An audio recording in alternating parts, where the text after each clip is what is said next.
ओम नमः शिवाय। आप सभी का बहुत बहुत स्वागत है। आमतौर पर कहा जाता है कि महाशिवरात्रि वो दिन है जब शिव और पार्वती का विवाह हुआ था। वास्तव में महाशिवरात्रि एक ऐसा वैज्ञानिक उत्सव है जिसके बारे में जानकर दुनिया हैरान रह जाती है। दरअसल महाशिवरात्रि का मात्र पौराणिक ही नहीं बल्कि इसका वैज्ञानिक आधार भी है। हम आपको महाशिवरात्रि से जुड़े कुछ ऐसे रहस्य बताएंगे जिन्हें जानकर आधुनिक विज्ञान भी हैरान है।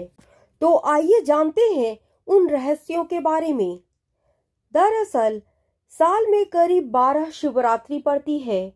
यह हर महीने अमावस्या से ठीक एक दिन पहले की रात होती है। महीने का ये वो समय होता है जब रात सबसे अंधेरी होती है, लेकिन फाल्गुन महीने में अमावस्या से ठीक पहले यानी 14वीं तारीख यानी चतुर्दशी की रात को महाशिवरात्रि कहा जाता है। लेकिन सच सिर्फ इतना ही नहीं है। इस कथा के अंदर ही छिपा हुआ है शिव का वो रहस्य जिसे हम आपको बताने जा रहे हैं। महाशिवरात्रि के दिन सोने से मना किया जाता है और रात भर जागरण करने को कहा जाता है। लेकिन ऐसा कहा क्यों जाता है, इस बारे में शायद ही लोग जानते होंगे। महाशिवरात्रि यानी वह रात जब सूरज धरती की भूमध्य रेखा यानी विषुवत रेखा की सीध में होता है। हमारे प्राचीन ग्रंथों में इसे विषुव कहा गया है। ये वो तारीख होती है जब पूरी धरती पर रात और दिन बराबर होते हैं। हम सभी जानते हैं कि हमारी धरती अपनी धुरी पर चक्कर काट रही है, जिसके कारण ऊर्जा उत्पन्न होती है और आम दिनों में ये ऊर्जा ऊपर से नीचे की ओर बढ़ती है। लेकिन महाशिवरात्रि ही वह रात होती है जब इस खगोलीय अवस्था में अपनी धुरी पर चक्कर काट रही धरती के कारण जो ऊर्जा उत्पन्न होती है वो नीचे की तरफ से ऊपर की ओर बढ़ती है। ऐसा मात्र महाशिवरात्रि की रात को होता है। विज्ञान की भाषा में इसे अपकेंद्रीय बल या सेंट्रीफ्यूगल फोर्स कहा जाता है। इसलिए अगर इस दिन हम अपने शरीर को सीधा रखें या योग की मुद्रा में बैठें या खड़े रहें तो हमें शिव की ऊर्जा मिलती है।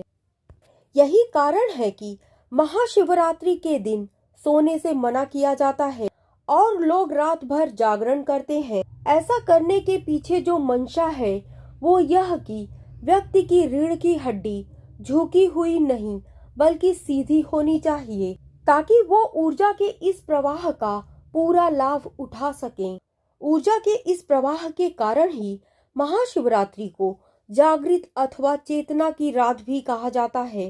आपको यह जानकर गर्व होगा कि ब्रह्मांड से जुड़ा यह विज्ञान भारतीयों को हजारों सालों से पता था और वो इस दिन को महाशिवरात्रि के रूप में मनाते थे।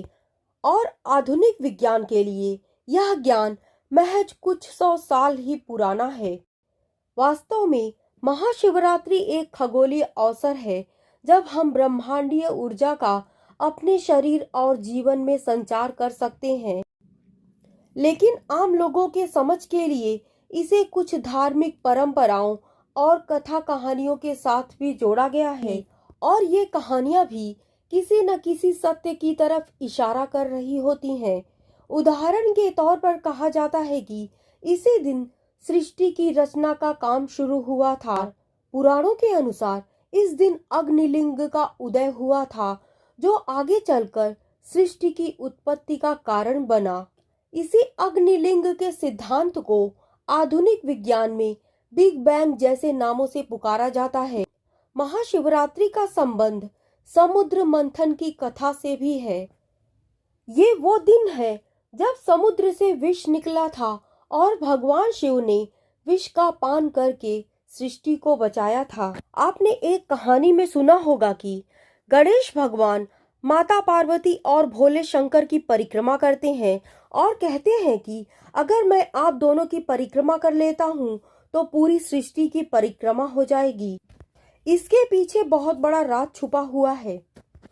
अगर इस दिन आप माता पार्वती और भगवान शंकर की परिक्रमा करते हैं तो समझिए कि आपने पूरी सृष्टि की परिक्रमा कर ली।